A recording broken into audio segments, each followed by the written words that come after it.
What's up, BookTube and fantasy fans? My name is Kevin Rother and welcome to my channel. Later this week I'll be hitting the halfway point in A Darker Shade of Magic, and we'll be uploading a video reacting to my predictions and making new predictions based on where I'm at so far.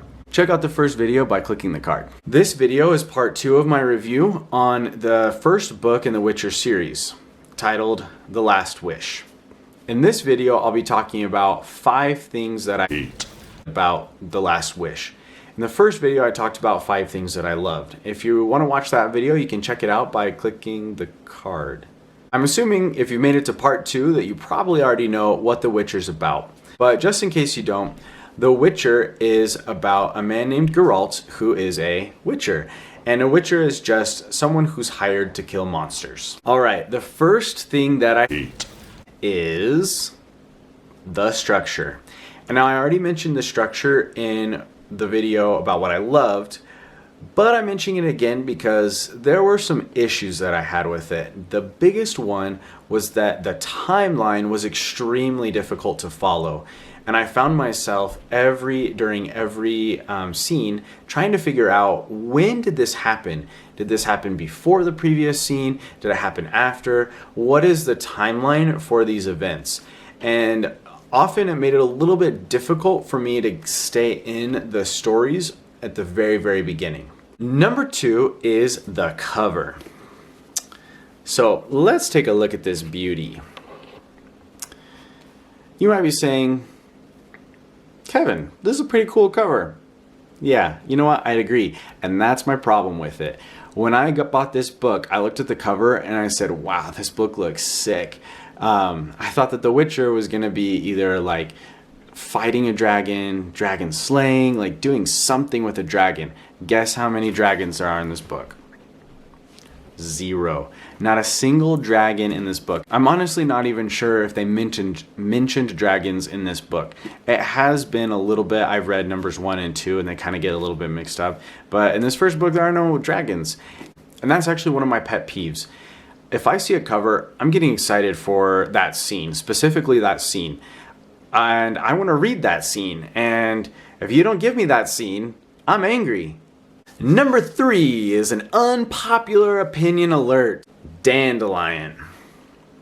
Dandelion is Geralt's best friend, and at least from what I've gathered, he is like revered.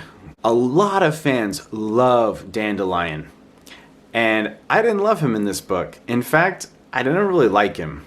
I thought he was annoying, and I guess a big part of this is that generally in stories, when there's a song, I hate it, I skip it, and it just like if there was a QR code, I'd look it up and hear the song.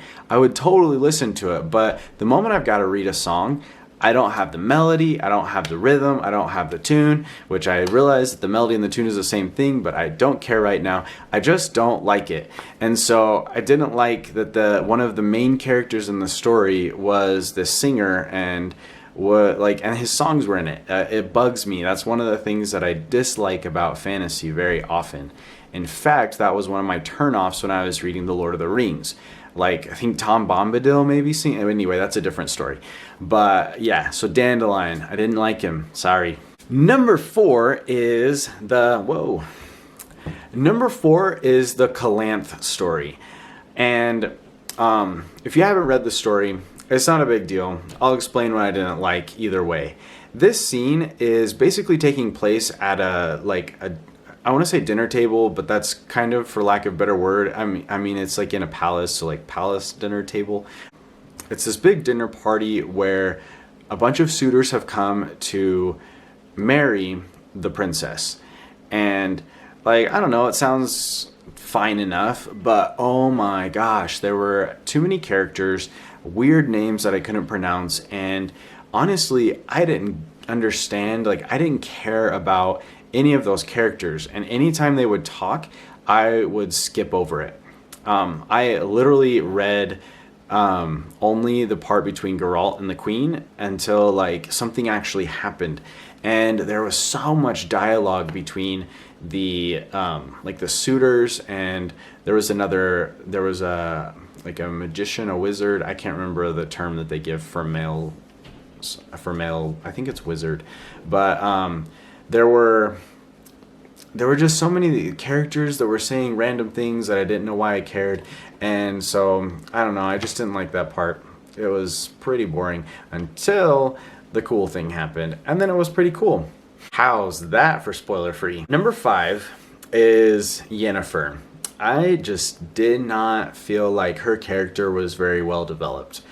Her as a character, I feel like I didn't necessarily like her as a character, which I guess I already said in my previous video, that I didn't love her as a character, because she was interesting at least. She did bring something to the story, but my big hate about her was that her character didn't feel very well developed.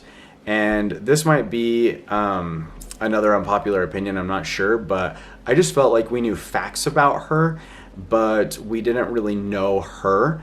And then the big epic scene was supposed to mean a little bit more to us because we'd seen some of their relationship, and then, oh, here's how they met. And it did have some good meaning, but I feel like it would have had a lot more meaning if her character had been developed more in this first book. And that's it for the things that I hate about The Last Wish. Keep an eye out for my next video. I'm going to be doing another review, this time of the second book in the Witcher series, The Sword of Destiny. Forgot the name. If you liked this video, make sure you smash that like button and hit subscribe for similar content. And make sure you let me know in the comments what you thought about The Witcher. Ciao!